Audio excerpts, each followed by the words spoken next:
Hello मेरे झल्लो। ये मौज मस्ती सीरीज का अंतिम भाग है।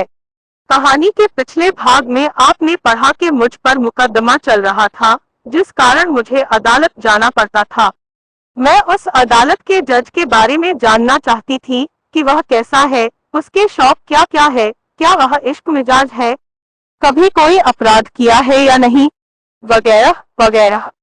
जब जज के बंगले पर पहुंची और अब कहानी आगे। जज साहब, क्या आपकी अदालत में इन मनचले अपराधियों के लिए कोई दंड की व्यवस्था है? जज हंसने लगा। लगता है तुम्हें नशा कुछ ज्यादा ही हो गया है। तुम पागलों की तरह ये सब क्या बकी जा रही हो? बेसिर पैर की खबरों का कोई वजूद नहीं होता।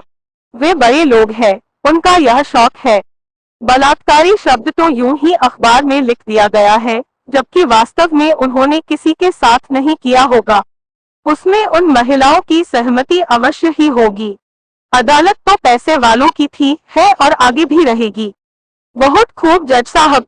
यदि कोई निर्धन और साधारण लड़की एक वेश्यालय चलाने वाले मंत्री की हत्या कर दे, तो क्या अदालत उसे रिहा नहीं कर सकती कि उसने एक भ्रष्ट और दुराचारी व्यक्ति को मारा है? मैं नशे का नाटक करते हुए ही बोली। मंत्री तो मंत्री होता है, वह भ्रष्ट हो या दुराचारी, उसके पोवर और रुतबों में इससे कोई कमी नहीं आ जाती है। मंत्री को दंडित करने का अधिकार किसी को भी नहीं है। वह तो खुला सांड होता है, कहीं भी मुंह मार सकता है, कुछ भी कर सकता है, क्योंकि इसके एवज में वह जनता की सेवा भी तो करता है।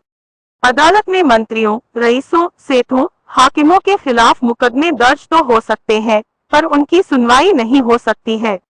नादान लड़की, कानून अमीरों का सेवक होता है। तुम्हें भला कानून और अपराध से क्या काम? यह कहते कहते देवानचंद मुस्कुराया, फिर आकर मुझे चूमने लगा। मैं खड़ी खड़ी सोच रही थी, दीवानचंद जिस्म का भूखा है और मेरे आशिक तो यही सोचते हैं कि वे मुझे लूट रहे हैं, और मैं सोचती हूँ कि उनके साथ मैं जियाती कर रही हूँ, और सच यही है। मैं एक झटके से पीछे हटी और पलंग पर जा चढ़ी। जज साहब, यह अदालत का कोई मुकदमा नहीं है, जहां सिर्फ आपका ही आर्डर चलेगा। मुझे पकड़ सकते हैं तो पकड़ लीजिए, इन खेलों में तो धर पकड़ का ही मजा है। मेरे यह कहते ही दीवानचंद एक कुशल खिलाड़ी की तरह हंसा, फिर पलक झपकते ही पलंग पर चढ़ आया। तब तक मैं भागकर बालकनी में भाग गई थी। दीवानचंद पलंग पर खड़े खड़े बुरी तरह से हाँफ रहा था। तभी उसकी नजर मुझ पर पड़ी तो वह वहां से कूदकर मेरी तरफ दौड़ पड़ा। मैं बिजली की तरफ वहां से भागी और बरामदे में आकर खड़ी हो गई। दीवानचंद बरामदे के एक कोने में खड़ा खड़ा हाँफ रहा था। उसके चेहरे पर थकान के भाव थे। मैं सोचने लगी, अब दीवानचंद की मर्दानगी की खबर लेनी चाहिए। इसका मानमर्दन आज मैंने नहीं किया तो यह शैतान न जाने अभी कितनों को बर्बाद करेगा। उसके पास आ खड़ी हुई और उसके होठों पर होठ रखकर बोली, आप कैसे हैं जज साहब? आखिर आप मुझे पकड़ नहीं पाए। चलिए, मैं माफ कर देती है। देख लीजिए मैं कितनी उदार हूँ। क्या आप किसी मुजरिम को माफ कर सकते हैं? जज के चेहरे पर एक अजीब सी वितृष्णा के भाव पसर आए थे। वह मेरे साथ बेडरूम में आया और बोला, सच सच बताना, आखिर तुम कौन हो?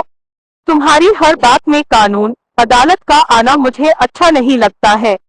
जज साहब, यह शराब के नशा का प्रभाव है। मैं देख रही हूँ आप पहले की तरफ जोशीले नहीं लग रहे हैं। आप अचानक ठंडे कैसे पड़ गए? आइए न प्लीज। मैंने यह कहते हुए दीवानचंद को अपनी ओर खींच लिया। वह आने को तो मेरी बाहों में आ गया, पर इस तरह जैसे कोई नपुंसक झिझकता सहमता किसी स्त्री को बाहों में आता हो। यही तो मैं चाहती थी। उसकी आंखों में दहशत थी। आइए आगे बढ़िए। आपको तो पर स्त्री देह का स्वाद चखने में आनंद आता है। जज देवनचंद स्वयं को शायद इसके लिए तैयारी न कर पा रहा था। वह मुझे अपलक घूरते हुए बोला, तुम खूबसूरत हो, हसीन हो, पर स्त्री सुलभ गुणों से संपन्न नहीं हो। क्या करूं जज साहब, मुझ में पुरुष सुलभ गुण आ गए हैं। पुरुषों में स्त्रियों से खेलने का शौक ही इस कदर बढ़ गया है कि मजबूरन स्त्रियों को भी मर्द बनना पड़ रहा है। आप ठंडे पड़ गए हैं, मुंह लटकाए खड़े हैं, तो मुझे भी मजा आ रहा है। जज देवानचंद के कानों में मेरे शब्द जैसे ही पड़े, वह शक भरी नजरों से मुझे घूरने लगा। फिर वह मोबाइल उठाकर नंबर डायल करने लगा। मैं समझ गई यह किसका नंबर डायल कर रहा है। मैं इसके लिए पहले से ही तैयार थी। झट से मैंने उसके हाथ से मोबाइल लपक लिया। जज साहब, इंस्पेक्टर से बात करने जा रहे थे ना? उससे मेरे बारे में पूछने की जरूरत नहीं है। अपने बारे में मैं खुद ही बता सकती हूँ। जज साहब, मैं वही लड़की हूँ जिसने गृह मंत्री की हत्या की थी। मैं वही लड़की हूँ जिसके खिलाफ मुकदमा आपकी अदालत में है। मैं वही लड़की हूँ जो पुलिस हिरासत से फरार है। तुम वही लड़की हो। जज देवानचंद की घिघी सी बंध गई। हाँ, मैं वही लड़की हूँ। क्या तुम अपराधी नहीं हो? तुम्हें लड़कियों से खेलने का गंदा शौक है। शराब तुम पीते हो, घूस तुम लेते हो, बीएफ तुम देखते हो। निर्दोष मुजरिम को घूस लेकर तुम दोषी करार देते हो और अपने परिवार को भी छल रहे हो। सारे अपराध तो तुमसे ही शुरू होते हैं और तुम पर ही आकर खत्म हो जाते हैं। फिर तुम्हें सजा कौन देगा? तुम जज हो, तुम्हें कोई सजा नहीं देगा। तुम ऐसा गलत सोचते हो। मैं तुम्हें सजा दूंगी। मैं यह कभी नहीं चाहूंगी कि मुझे एक ऐसा जज सजा दे या एक ऐसे जज के सामने अदालत के कटघरे में खड़ा होना पड़े जो खुद एक अपराधी हो। इसमें मेरी बेइज्जती है। यह कहते हुए मैंने अपनी पिस्तौल उसकी ओर तान दिया। नहीं, तुम कानून को हाथ में नहीं ले सकती हो। क्यों नहीं ले सकती हूँ? तुम कानून के रखवाले हो, इसलिए कानून को हाथ में लोगे, और मैं एक आम नागरिक हूँ, इसलिए कानून को हाथ में नहीं ले सकती। जज देवानचंद, लोग कानून को अंधा कहकर मजाक उड़ाते हैं, लेकिन मैं कहती हूँ कानून अंधा नहीं, बल्कि कानून के रखवाले अंधे, भ्रष्ट, बेईमान, चोर, मक्कार और दोगले हैं। तुम जैसे लोगों ने ही कानून को अंधा बना रखा है।